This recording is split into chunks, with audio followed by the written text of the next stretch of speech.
Welcome to another edition of Bible Time. This is the Thursday edition, and I'm very excited for what we're going to be looking at today because we're looking at 2 Chronicles chapters 4 and 5.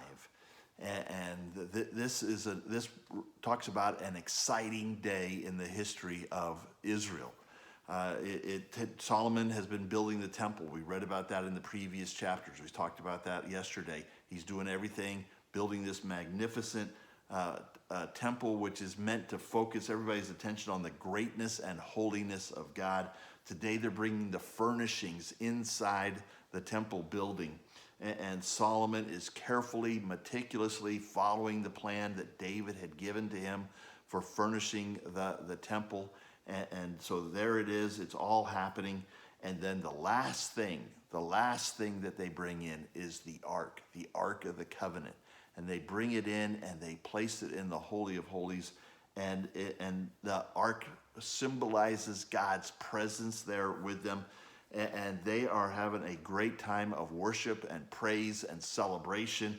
And just as they reach the crescendo of their celebration, they receive an incredible confirmation that God is pleased with what they're doing because the cloud fills the temple, the cloud of God's presence. And that's a significant thing right there because this cloud brings back memories of days in the wilderness.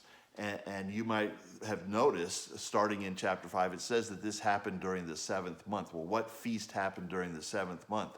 The Feast of Tabernacles, where they would remember God's faithfulness in leading them 40 years through the wilderness with a cloud that he would lead them on with. And you'll remember that when they built the tabernacle out there in the wilderness, Exodus chapter 40, the cloud filled the tabernacle as well. So here they are, Feast of Tabernacles. They're finishing the temple, bringing in the furnishings, bringing in the ark. They're remembering God's goodness to them, and boom, the cloud shows up. What an awesome day that was in the day of Israel. And what a great encouragement that must be for all of the Israelites who are reading this book for the first time, how encouraging that must have been to them. And you know, right there at the crescendo, right before the cloud appears, they are singing regarding God, for he is good, for his steadfast love endures forever. And then the cloud descends on the temple. What an awesome experience that must have been.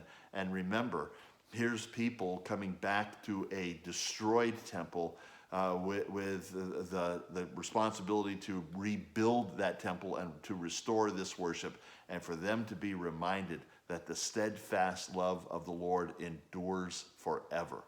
Well, that's a great message. That's the high point of their worship, remembering God as they come to this temple. And that's a great encouragement not only to the original readers of this book, but that's a great encouragement to you and me that the steadfast love of the Lord endures forever. We can trust in him. He doesn't change. His promises are always good. And so here on this Thursday, as we look at the text, we remember the Feast of Tabernacles. We remember God providing for them in the wilderness. We think about the cloud showing up at the tabernacle, the cloud appearing here in the temple. We remember that the steadfast love of the Lord endures forever. What an encouragement for you and me, especially as we got to face Thursday afternoon. And you know what happens on Thursday afternoons.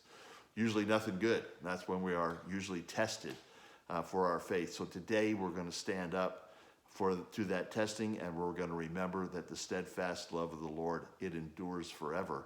And we're going to pray that the Lord would bring a great revival in our time, in our day, in our land. So let's keep praying, let's keep trusting, and have a great Thursday afternoon, everybody.